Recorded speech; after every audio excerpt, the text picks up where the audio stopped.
बिस्मिल्लाहिर्रहमानिर्रहीम। इस वक्त जो दुनिया के हालात बने हुए हैं, ये हालात बहुत ही ज़्यादा ख़तरनाक हालात हैं। पूरी दुनिया पर इस तरह के अज़ाब अल्लाह की तरफ से कभी कभी आते हैं जब दुनिया में बहुत ज़्यादा बुराइयां आम हो जाती हैं और लोग दुनिया परस्त हो जाते हैं और दुनिया ही को सब कुछ समझने लगते हैं और दुनिया के अंदर अपनी तमाम ख्वाहिशात को पूरी करने के लिए उनके इरादे बन जाते हैं। तब इस तरह अल्लाह अपने अज़ाब भेजता है। तो मैं ख़ासकर हिंदुस्तान के तमाम मुसलमानों से ये दरख्वास्त करना चाहता हूँ कि हर मुसलमान की ज़िम्मेदारी है कि सबसे पहले वो अपने घरों में रहना सीखें, बग़ैर ज़रूरत घर से बाहर ना निकले। दूसरी बात ये है कि हम उन नौजवानों से कहना चाहते हैं जो मस्जिद में नमाज़ पढ़ने आया करते थे, लेकिन देखने में आ रहा है कि घरों पर वो नमाज की पाबंदी नहीं कर रहे हैं, जबकि ज़रूरत इस बात की थी कि सबसे ज़्यादा इस वक्त नमाज की पाबंदी की जाती और घर में अल्लाह के सामने रोया जाता, अल्लाह के सामने गिड़गिड़ाया जाता, गिरिया वज़ारी के ज़रिए अल्लाह ताला से मांगा जाता कि अल्लाह ताला जल्द से जल्द इस वबा से और इस मुसीबत से तमाम आलम को नजात अता फरमाए। जो सबसे अहम बात हमें रमज़ान मुबारक के मुतालिक कहना है कि रमज़ान मुबारक में आम तौर से जो मालदार मुसलमान हमेशा अपने मालों में से सदका व ज़कात निकाला करते थे, इस साल भी उनको सदका और ज़कात निकालना पड़ेगा। लेकिन सदका और ज़कात की सूरत ये होगी कि हमेशा मदारिस में ज़्यादा से ज़्यादा माल जाया करता था। इस मरतबा उन्हें ये देखना होगा कि हमारे पड़ोस में कोई भूखा तो नहीं है।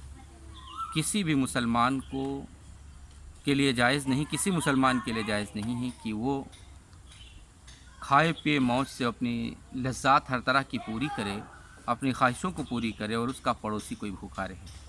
पड़ोसी में कोई भी हो, हिंदू हो, मुसलमान हो, कोई और मज़हब का हो, किसी भी मज़हब का हो, पड़ोसी भूखा नहीं रहना चाहिए।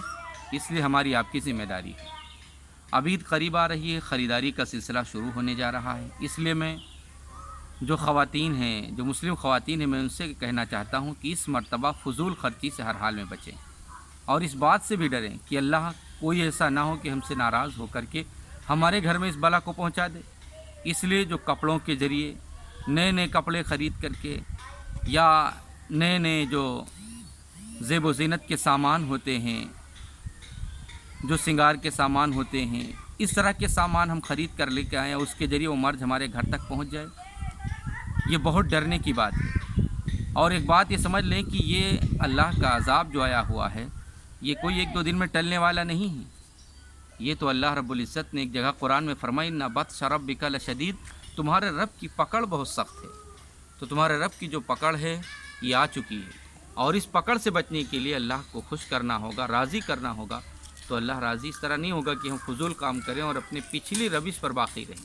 हमें कुछ बदलना होगा, कुछ न कुछ अपने अंदर तब्दीली लाना होगा, तब अल्लाह हमसे खुश होगा इंशाअल्लाहुल अज़ीम और अल्लाह राज़ी होगा। इसलिए मैं तमाम ख़वातीन से, जो मुस्लिम ख़वातीन हैं, मैं उनसे कहना चाहता हूँ कि इस मरतबा की ईद जो होनी चाहिए, जिस तरीके से हमारी बग़ैर मस्जिद के नमाज़ें हो रही हैं, हमारा जुमा ख़त्म हो गया, हमारी ईदैन भी समझ लीजिए, हो सकता है कि ईद की नमाज़ भी मुयस्सर ना हो पाए। ये हमारे लिए बहुत अफसोस और सदमे की बात है। और इस आलम में अगर हम लोग फजूल खर्ची करते रहे और नए नए कपड़े ख़रीदते रहे और हमारे घरों के अंदर हर साल की तरह ख़रीदारी होती रही, तो हमारा पैसा ख़र्च हो गया खुदा न खास्ता।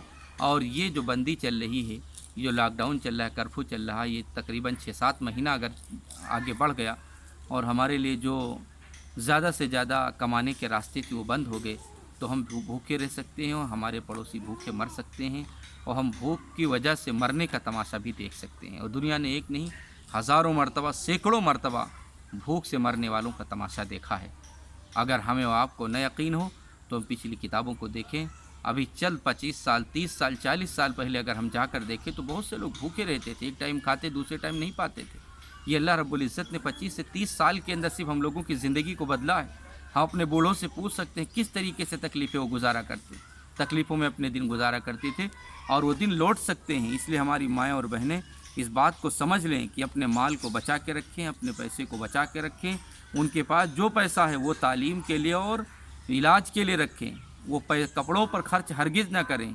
ये बहुत ही ज़्यादा संभल जाएँ। ये ना सोचें कि हमारे पास भी 5 लाख, 10 लाख, 20 लाख रुपया, एक ही मर्ज में कितने लाख रुपए चले जाएंगे कुछ पता नहीं है, और कमाने के सारे रास्ते बंद होने वाले हैं। सऊदीया, दुबई, जो बाहर ममालिक में हमारे नौजवान हजरात कमा रहे हैं, उनकी कमाई भी ख़तरे में पड़ी हुई है कि वो कमा पाएंगे आइंदा या नहीं कमा पाएंगे। इसलिए हमें बहुत ही ज़्यादा होशियार रहना होगा, बहुत ज़्यादा एक एक रुपये को बचा कर रखना होगा, और अपने माल को बचा करके जो बचे वो बचा के रखना है। हम अपने पड़ोसियों का ख्याल रखें, कोई भूखा न रहे, सदका ज़्यादा से ज़्यादा करें, क्योंकि हुजूर पाक सल्लल्लाहु अलैहि वसल्लम ने फरमाया है कि सदका के ज़रिए मुसीबतें टल जाती हैं और बलाएँ टल जाती हैं। तो सदका के ज़रिए हम अपनी मुसीबतों और बलाओं को टालें। अल्लाह ताला हमें और आपको बहुत ज़्यादा समझने की और फूंक फूंक कर कदम रखने की तौफीक नसीब फरमाए। अल्लाह ताला जल्द से जल्द पूरी दुनिया को इस मुसीबत यानी आने वाली जो ये जो मुसीबत चल रही है कोविड-19, जिसे हम लोग कोरोना वायरस के नाम से तकलीफ़ जानते हैं, जल्द से जल्द अल्लाह ताला दुनिया से इसे दफ़ा फरमाए और तमाम लोगों को जिस तरीके से उनकी पिछली ज़िंदगी थी उस तरह उन्हें वापस फरमाए। आमीन व आखिर दावाना अल्हम्दुलिल्लाहि रब्बिल आलमीन।